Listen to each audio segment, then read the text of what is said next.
नमस्कार दोस्तों, एक बार आप सभी का फिर से स्वागत है। बात करेंगे आपके नंबर सिस्टम और नंबर सिस्टम का जो है ये पार्ट 3 है और टाइप भी आपका 3 है। ठीक है, तो हर एक वीडियो में जो है टाइप वाइज क्वेश्चन आपका हल हो रहा है। तो देखिए, पहला प्रश्न है कि निम्नलिखित में से कौन सी संख्या अभाज्य संख्या है। इसमें पूछा है कि कौन सी ऐसी संख्या है जो आपकी क्या है, अभाज्य संख्या है। वैसे अभाज्य संख्या को पहचानते हैं कि जो संख्या 1 से कटे और स्वयं से कटे, जो संख्या 1 से कटे और क्या हो, स्वयं से कटे, वही आपकी अभाज्य संख्या होती है। ठीक, बात करते हैं 263 की। तो 263 देखेंगे तो यहाँ पे आपको क्या करना होगा, चेक करेंगे। कैसे चेक करेंगे, तो देखिए विभाजकता का नियम 2, 3, 5, 7, 11 इन अभाज्य संख्याओं से चेक करेंगे। अगर कट जाएगा तो वो आपका अभाज्य संख्या नहीं होगा, अगर नहीं कटेगा तो वही आपका अभाज्य संख्या होगा। अब देखिए 263 है तो जैसे ही जोड़ेंगे तो 2 और 6 8, 2 और 6 कितना हो जाएगा, 8, 8 3 कितना हो गया, 11। इसका मतलब है कि सर ये जो होगा 3 से तो पहले नहीं कटेगा। अब चेक करना है आपको सीधा 7 से, क्योंकि 5 से नहीं कटेगा आपका, क्योंकि 5 लास्ट में नहीं है। तो 7 से जैसे देखेंगे तो 7 3 का 21 और 53 बचा, नहीं कटेगा। तो इसका मतलब है कि हमारा ऑप्शन नंबर ए हो सकता है, हो सकता है। आप देखिए अगला चेक कर लीजिए। तो 4 3 7 2 9 ये कट रहा है, ये नहीं होगा। 5 2 7 3 10, ये देखिए यहाँ पे 253 है, क्या ये हो सकता है? तो इसको 7 से देख लीजिए। तो आप कहेंगे सर 7 से देखने के लिए 25 और लास्ट वाले का अंक का दोगुना कीजिए तो 2 3 6, 25 में से 15 में से 6 जाएगा, कितना बचेगा, 9 1 19। सर ये भी नहीं कट रहा है। ठीक है, ये भी नहीं कट रहा है। इसका मतलब ये भी हो सकता है। अब 273 देखिए, तो ये देखिए 7 3 10 2 12, ये वाला नहीं होगा। तो 2 तो कट गए, लेकिन ये 2 बच गए हैं आपके। इनमें से आपको कौन सा होगा ये आपको पता करना है। अब देखिए ज़रा कि जैसे ही अगर ऑप्शन नंबर 3 देखेंगे, अगर सी, तो 3 और 2 कितना हो जाएगा, 5। यानी कि 5 में से 5 घटाएंगे तो 0, और ये 11 से क्या हो जाएगा, कट जाएगा। तो ये 11 से कटेगा, इसलिए ये नहीं होगा। तो ऑप्शन नंबर कौन सा होगा आपका, ए होगा। कौन सा होगा, ए होगा। तो ऐसे करके आप जो है निकाल सकते हैं। या फिर दूसरा तरीका चाहते हैं तो दूसरा तरीका भी है। और दूसरा तरीका क्या है, तो देखिए दूसरा तरीका भी बहुत अच्छा तरीका है। क्या तरीका है कि 263 या कोई भी हो, ये नंबर देख रहे हैं 200 के लगभग करीब में है सभी, है ना। तो बिल्कुल आप देखिए 263 है तो 263 के करीब वाला स्क्वायर कौन सा होता है। तो आप कहेंगे सर 15 का स्क्वायर होता है और एक 17 का स्क्वायर। तो 17 का स्क्वायर तो 289 होता है और इन सबसे ज़्यादा है। इसका मतलब 17 वाला नहीं लेंगे, कौन सा लेंगे हम लोग, 15 वाला लेंगे। और 15 के बाद जितनी अभाज्य संख्या है तो कौन कौन सी है, 2 है, 3 है, 7 है, 11 है, 13 है। अगर इन संख्याओं से कट जाता है तो आपका अभाज्य नहीं होगा। अगर नहीं कटता है तो समझिए कि वो आपका अभाज्य संख्या है। तो ये भी तरीका आप अपना सकते हैं किसी भी विकल्प में। मान के चलिए पहला ही विकल्प लिया और सभी का इसमें अपना लिया और किसी से नहीं कटा, तो आप पहले को ही ट्रिक करिए, आगे देखने की ज़रूरत आपको नहीं है। तो दूसरा भी तरीका आपके सामने है। ठीक है, बाकी तो ये तरीका आपको हमने बता दिया किस तरह से इसको हम लोग हल करेंगे। समझ में आया ना आपको भाई साहब। चलिए अगले क्वेश्चन के साथ हम लोग अगले क्वेश्चन को देखते हैं। और देखिए यहाँ पे दिया भी गया है आपको विस्तार में। ठीक है, आप इसको भली भांति जो है नोट कर सकते हैं यहाँ पे। ठीक, चलिए अगला देखते हैं। और अगला देखिए प्रश्न क्या है कि 2 अंकों की सबसे बड़ी अभाज्य संख्या ज्ञात कीजिए। अच्छा भैया, पता है कि 2 अंकों की सबसे बड़ी का मतलब क्या है कि सर 1 से लेके या 0 से लेके जो भी हो 99 तक, यहाँ तक आपको बताना है कि कितनी अभाज्य को सबसे बड़ी अभाज्य संख्या कौन सी है। क्योंकि जैसे ही आप 100 के ऊपर जाएंगे तो 100 में तो होगा नहीं 2 अंक, ये 3 अंकों वाली हो जाएगी। ठीक है, तो देखिए 98 पर चलेंगे तो ये 2 से तो कट जाएगा। फिर 97 पर चलेंगे तो देखिए 97 जो होगा ये आपका किसी से भी नहीं कटेगा। क्या, ये किसी से भी नहीं कटेगा। इसलिए ऑप्शन नंबर कौन सा होगा, डी होगा। ये बहुत ही आसान प्रश्न आपका था। ठीक है, आप कोई भी हल कर सकता है इसको। अगला देखिए, अगला ही बहुत ही महत्वपूर्ण क्वेश्चन है यहाँ पे। क्या है कि सबसे छोटी अभाज्य संख्या और 0 को छोड़कर किसी भी पूर्ण संख्या का गुणनफल क्या होगा। ये बहुत ही अच्छा लाइन और बहुत ही महत्वपूर्ण लाइन है। अगर आप समझ जाएंगे तो हल कर ले जाएंगे। ये कह रहा है कि सबसे छोटी अभाज्य संख्या, तो सबसे छोटी अभाज्य संख्या क्या होती है, तो आप कहेंगे सर 2 होती है। बिल्कुल। उसके बाद से 0 को छोड़कर, अब 0 को छोड़ दीजिए। 0 को छोड़कर मतलब कि सर 2 गुणा, इसने बोला है ना कि गुणनफल किसी भी पूर्ण संख्या, किसी भी पूर्ण संख्या का मतलब कि 0 को छोड़ लो, 1 2 3 4 5 6 7 8 9। ठीक है, ये सभी आते रहेंगे, अनंत तक आ जाए, जितना ले लो आप नंबर। ठीक है, और इनका आप अगर गुणा करते हो तो क्या होगा, क्या हमेशा शून्य होगा? तो आप कहेंगे नहीं सर हमेशा शून्य नहीं होगा। क्या हमेशा एक होगा? नहीं सर, ये तो एक क्या नाम ही नहीं लिया यहाँ पे, होगा ही नहीं। क्या हमेशा सम संख्या होगा? थोड़ा सा सोचेंगे इस पर। क्या हमेशा विषम होगा? देखिए विषम का तो नाम ही नहीं। अरे भैया, जब किसी भी संख्या में आप 2 का गुणा करते हैं तो पहाड़ एक परिभाषा पढ़ते हैं कि जब जो संख्या 2 से गुणा या 2 से भाग हो जाती है वो कौन सी संख्या होती है? हमेशा सम संख्या होती है। इसका मतलब है कि विकल्प नंबर सी जो होगा आपका राइट आंसर होगा, यानी विकल्प सी आपका राइट आंसर हो गया। आया समझ में आपको अच्छे तरीके से? बहुत बढ़िया।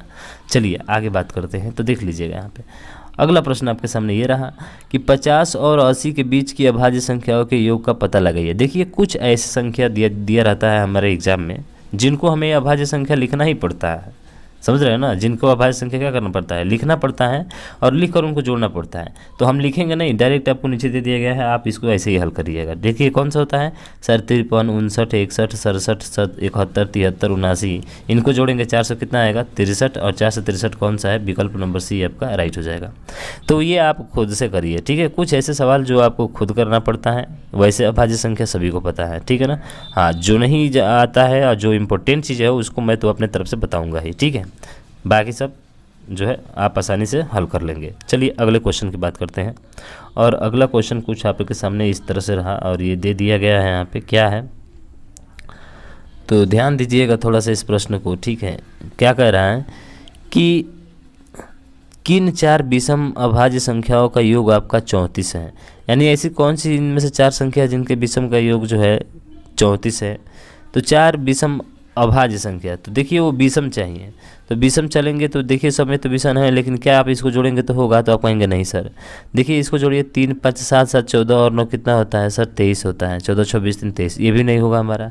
हाँ, जब इसको जोड़ेंगे तो 5, 3, 8 और 8 और 11 कितना होता है? तो 8 और 11 आपका 19 है, 19 और 13 कितना होता है? तो आप कहेंगे सर 32 होता है।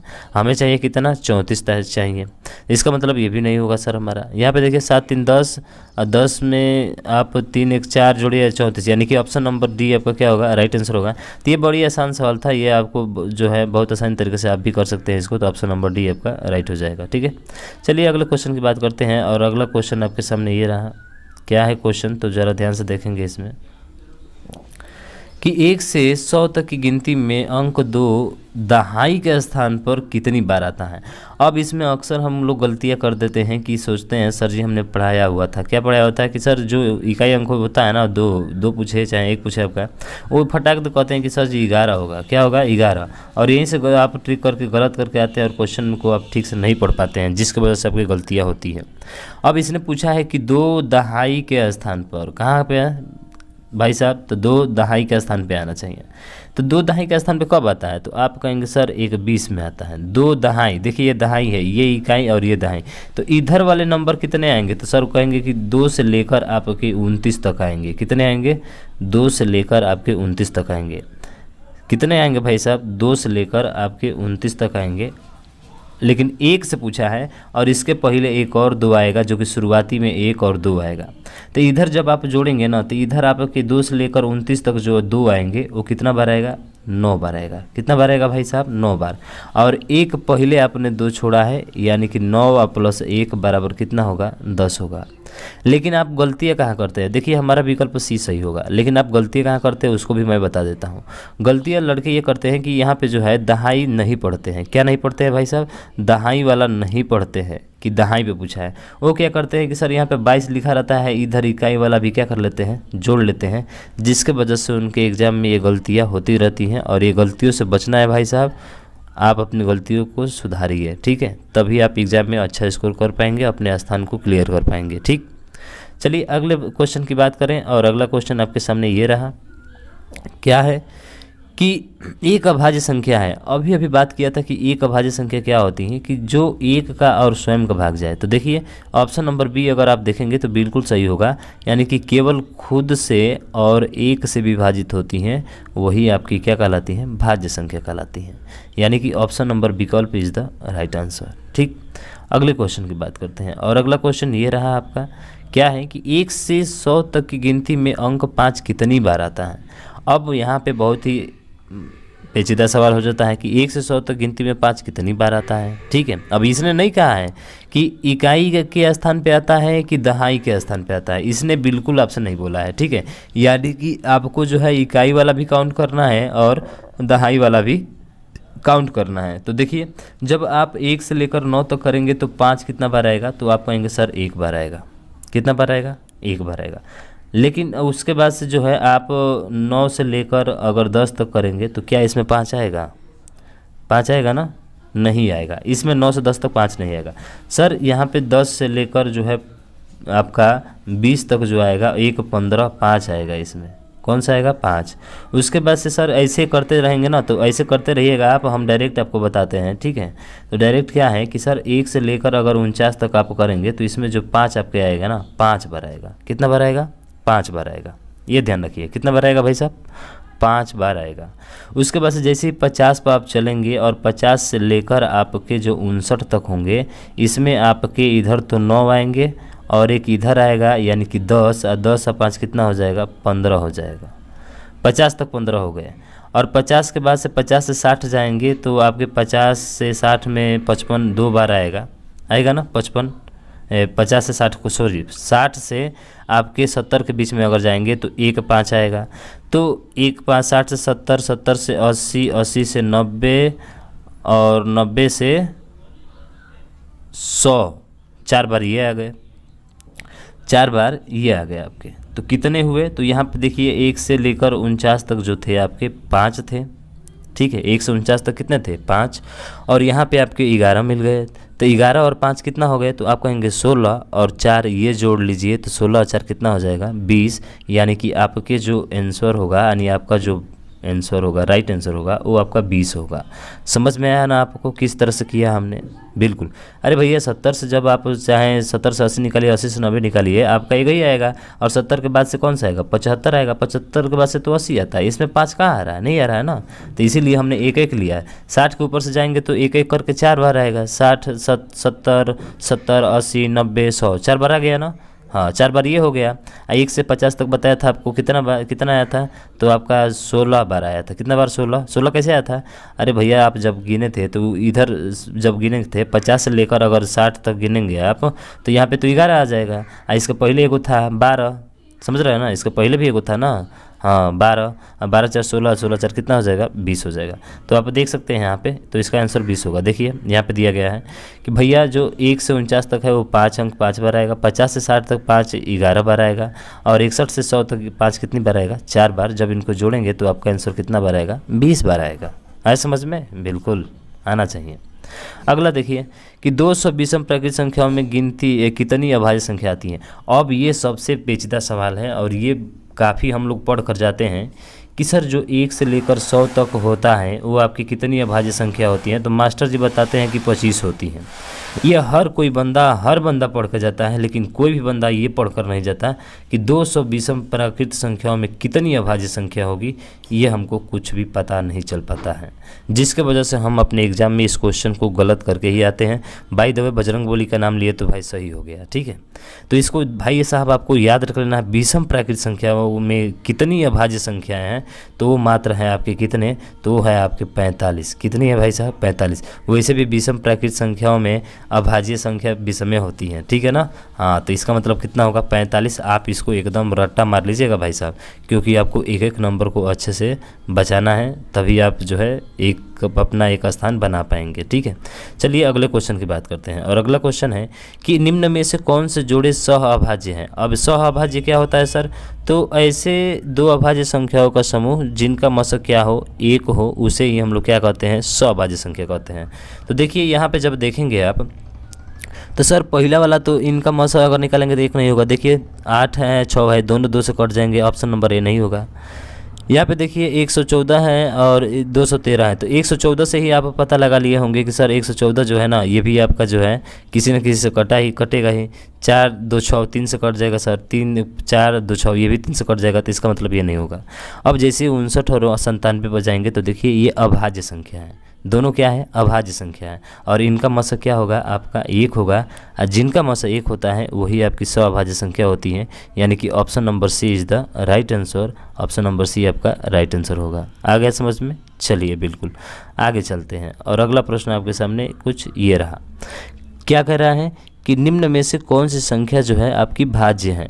अब फिर वही चीज़ें जो पहले वाला आया था, ये 719 का करीब में है, ठीक है, इसको आपको चेक करना है। तो यहाँ पे देखिए, चेक करिए, तो 9 1 10 और 7 कितना हो जाएगा 17, लेकिन ध्यान दीजिएगा 9 7 16 होता, 16 में से 1 घटाएंगे तो कितना होगा, तो आप कहेंगे सर 16 में से 1 घटाएंगे 15 होगा। अब देखिए यहाँ पे थोड़ा सा ध्यान दीजिएगा, कौन सा हो सकता है आपका इसमें, यानी कि 48 का जो आंसर होगा वो आपका कौन सा होगा। तो यहाँ पे बात करें तो 719 है, 719 क्या किसी से कटेगा, 729 है, 709 है, 739 है। तो आप लीजिए 25 का स्क्वायर, 25 का स्क्वायर कितना होता है, आप कहेंगे 625। सर 26 का स्क्वायर कितना होता है, 576 होता है। ये तो ज़्यादा हो गया, तो कम हो गया, ठीक है ना। तो लगभग जो है आपका ये जाएगा 27 के स्क्वायर में। किसके स्क्वायर में, 27 के स्क्वायर में जाएगा, या 30 के स्क्वायर करते हैं तो तितली का 9 से ज़्यादा हो जाएगा, यानी कि 28 के स्क्वायर में लगभग जाएगा, ठीक है, 28 के स्क्वायर में जाएगा। इसका स्क्वायर कितना होता है 4, और जो होता है 64 का 4 हो गया, बचा 6, उसके बाद से 2 8 है ना, तो 8 दूना का 16, 32 6 38 का 8, और 2 दूना का 4 और 3 7, 784 लगभग इसके करीब में है। तो 28 के पहले जो विषम संख्या आती हैं, अभाज्य संख्या, वो कौन कौन सी आती हैं, तो आप कहेंगे सर 2 आता है, 3 आता है, 5 आता है, 7 आता है, 11 13 17 19। तो इसी से चेक करना है। तो 719 से क्या ये जो है 2 से तो कटेगा नहीं, 3 से नहीं कटेगा, 9 1 10 17 हो रहा है। अगर आप 7 से घटाएँ तो 2 9 18, अगर 71 में से 18 घटाएंगे तो कितना होगा, तो 11 में से 8 जाएगा 3, और सर 6 में से 1 जाएगा 5, तो ये भी नहीं कटेगा। इसका मतलब ये नहीं कट रहा है सर 719, ठीक है, 719 नहीं कट रहा है। 13 से कटाइए, तो 13 से आप देख लीजिए 13 से कट रहा है कि नहीं। तो 13 से देखेंगे तो 13 6 78, यानी 13 5 कितना हो जाएगा 65, और 11 में से 5 घटाएंगे 6, नहीं कटेगा। इसका मतलब है कि सर आपका पहला ही ऑप्शन हो जाएगा। फिर आगे देख लेते हैं इसको भी, 9 7 कितना होता है 16 होता है। अब देखिए क्या ये कटेगा, तो 7 से कटाइए, तो 7 से तो कटेगा नहीं, 3 से भी नहीं कटेगा। क्या 11 से कटेगा, तो 11 से 66, 11 से भी नहीं कटेगा। 13 से कटेगा, 13 से क्या आप कटा सकते हैं, तो 13 5 65, 6 और 5 11 में से 5 49, ये भी नहीं कटेगा, ठीक है ना। तो ज़रा इसको ध्यान दीजिएगा आप, देखिए यहाँ पे तो आपका कट जा रहा है, हालांकि थोड़ा सा यहाँ पे मिस्टेक कर गए, ठीक है ना। तो ध्यान दीजिएगा थोड़ा सा, क्या है कि संख्या 719 भाज्य है। देखिए 729 जो है भाज्य है, बिल्कुल थोड़ा सा ध्यान दीजिएगा भाई साहब, हमने इसको पहचान नहीं पाया, ठीक है, हमने समझा कुछ और, इसके लिए सॉरी भाई साहब। इसने पूछा है कि आपसे भाज्य संख्या कटनी चाहिए, तो ये नहीं कट रही थी, ये भी नहीं कट रही थी, तो 729 कटेगा। आप जानते हैं 729 किसका होता है, सर 9 का क्यूब होता है, यानी कि ऑप्शन नंबर सी आपका राइट होगा, ठीक है। तो कभी कभी गलतियाँ कुछ हो जाती है ऐसे, तो ध्यान रखिएगा। पढ़ने में अगर आपसे भी चूक हो गई तो आप भी गलतियाँ कर सकते हैं, तो इसको आप लोग अपनी गलतियों को भी ध्यान रखेंगे, हम भी अपनी गलतियों को ध्यान रख रहे हैं, ठीक है ना। ये भाज्य पूछा था, हम क्या ढूंढ रहे थे, अभाज्य, तो ये नहीं हो रहा था, इसीलिए इस पर टिक लगा दिए। तो ध्यान रखिएगा, आपसे ये गलती नहीं होनी चाहिए, तो आप इसको अच्छे से ध्यान रखेंगे। ऑप्शन नंबर सी भाज्य पूछा है। भाज्य पूछा है का मतलब कि 1 से कटे, अपने आप से कटे, किसी और से भी कट जाए, कम से कम 2 संख्या से अधिक 3 संख्या से कटनी चाहिए, तो ध्यान रखेंगे, ठीक है ना। हाँ चलिए, ऐसी गलती ना हो दोबारा। अगला देखिए, पहले 100 प्राकृत संख्याओं में कितनी अभाज्य संख्या है, अभी बताया था 25 होती हैं। कितनी होती हैं, 25 होती हैं, ठीक। चलिए अगले क्वेश्चन की बात करें। अगला क्वेश्चन है आपके सामने कि निम्नलिखित समुच्चयों में से कौन सा सहअभाज्य संख्या बनाता है। सहअभाज्य संख्या वही 2 अभाज्य संख्याओं के समूह को सहअभाज्य संख्या कहते हैं, या जिनका मसा क्या होता है 1 होता है। दोनों में से कोई देख लीजिए, तो 12 और 7 का देखेंगे, इनका मसा 1 है, सर यही हो जाएगा। फिर देखिए तितली का 9 नहीं हो रहा है, 7 3 1 7 42, 43 ये पूरा कट जाएगा, इसका मतलब ऑप्शन नंबर यही आपका क्या होगा, राइट आंसर होगा, ठीक। देख लीजिए अगला, देखिए इनमें से कौन एक विषम भाज्य संख्या। देखिए यहाँ पे भाज्य संख्या पूछा है, क्या पूछा है, भाज्य संख्या, और वो भी कैसी होनी चाहिए, विषम होनी चाहिए। तो विषम भाज्य संख्या क्या होगी, तो विषम भाज्य संख्या आपकी होगी 15। क्या होगी, 15। 12 तो सम है, 13 नहीं हो सकता है, ठीक है, 13 नहीं हो सकता है। उसके बाद से 17 की बात करते हैं तो 17 भी नहीं हो सकता है। क्यों नहीं? क्योंकि 17 अभाज्य है, 13 अभाज्य है, और ये हमारा क्या चाहिए? भाज्य चाहिए। तो भाज्य में कौन सा होगा? 15। तो आप ऐसी गलतियाँ ना करें, ध्यान रखेंगे इसको थोड़ा। कौन सा होगा? ऑप्शन नंबर डी आपका राइट आंसर होगा। ठीक है, अगला देखिए, 8 विषम अभाज्य संख्याओं का योगफल ज्ञात कीजिए। अब वही चीज़ें आपको आना चाहिए, 8 विषम अभाज्य संख्या। ठीक है, तो देखिए नीचे दिया गया है, आप जोड़ सकते हैं। यहाँ पे 3 है, 5 है, 7 है, 11 है, 13, 17, 19, 23 जोड़ेंगे तो कितना आएगा? 98। ऑप्शन नंबर बी हो जाएगा। ठीक है, तो ये तो खुद से जोड़ सकते हैं। अगला देखें, तो धनात्मक पूर्णांकों 60 और 100 के बीच कितनी अभाज्य संख्याएँ हैं? तो 60 और 100 के बीच कितनी अभाज्य संख्या हैं? तो आपको बता दें कि 1 से लेकर 50 तक अगर आपसे पूछ ले तो ये 15 होती हैं। अगर उसके बाद से 51 से लेकर जो है आपको पूछ ले 100 तक तो ये होती हैं 10। कितनी होती हैं? 10। लेकिन हमें पूछा है 60 से, देखिए थोड़ा सा घुमा दिया है, 60 से पूछा है। तो देखिए 50 और 51 के बीच में ढूंढ लीजिए अभाज्य संख्या कितनी होती हैं। तो आप कहेंगे सर 50 से 60 के बीच में जो है 59 तक, तो एक तो 59 होता है और एक 53 होता है, यानी कि 2 अभाज्य संख्या होती हैं। तो 2 घटा दीजिए तो 10 में से 2 जाएगा, कितना बचेगा? 8। लिख कर बताइए। अच्छा है, ऐसे बताइए। ठीक है, लिख कर भी बता सकते हैं जल्दी, क्योंकि 60 से 100 के बीच में पूछा है तो 8 होगी। ऑप्शन नंबर डी आपका राइट आंसर होगा। अगला देखिए, इनमें से कौन एक अविभाज्य है जो कभी विभाजित होता ही नहीं है? तो देखिए यहाँ पे जो है 181 आपका विकल्प सही होगा, क्योंकि ये 11 का है, 11 से कट जाएगा, ये 3 से कट जाएगा, और 6 एक 7 एक, और ये भी जो है आपका 161 भी क्या हो जाएगा? कट जाएगा। अगर कटाएंगे तो 2 से कटा दे, 7 से कटा दीजिए, 7 से ये कट जाएगा। ठीक है, हाँ तीनों कटेंगे लेकिन ये नहीं कटेगा, तो ऑप्शन नंबर सी आपका राइट आंसर होगा। ठीक, अगले क्वेश्चन की बात करें, और दिया गया है यहाँ पे सोल्यूशन भी आपको दिया गया है। अगला देखिए, अगला क्वेश्चन है कि इनमें में से जोड़ी ट्विन प्राइम्स की एक जोड़ी नहीं है। अब देखिए ट्विन प्राइम का मतलब क्या होता है कि भाई दोनों प्राइम होना चाहिए, दोनों क्या होना चाहिए? प्राइम नंबर होना चाहिए, कि एक जोड़ी नहीं। सॉरी भाई, इसने कहा है कि एक जोड़ी नहीं है। अब देखिए यहाँ पे ध्यान दीजिएगा थोड़ा, इसने पूछा है कि नहीं है, नहीं तो फिर हम गलती कर जाएंगे। ठीक है, तो 11, 13 ये बिल्कुल है, 71, 73 ये भी है, 191, 193 ये भी है। लेकिन आप देखिए यहाँ पे 131 और 133 ये नहीं होगा। क्यों नहीं होगा? क्योंकि 133 जो है ना ये 19 के पहाड़े में आता है, 19 7 33 से आता है ना 133, तो इसका मतलब ये वाला नहीं होगा। ये आपका भाज्य संख्या है। अभाज्य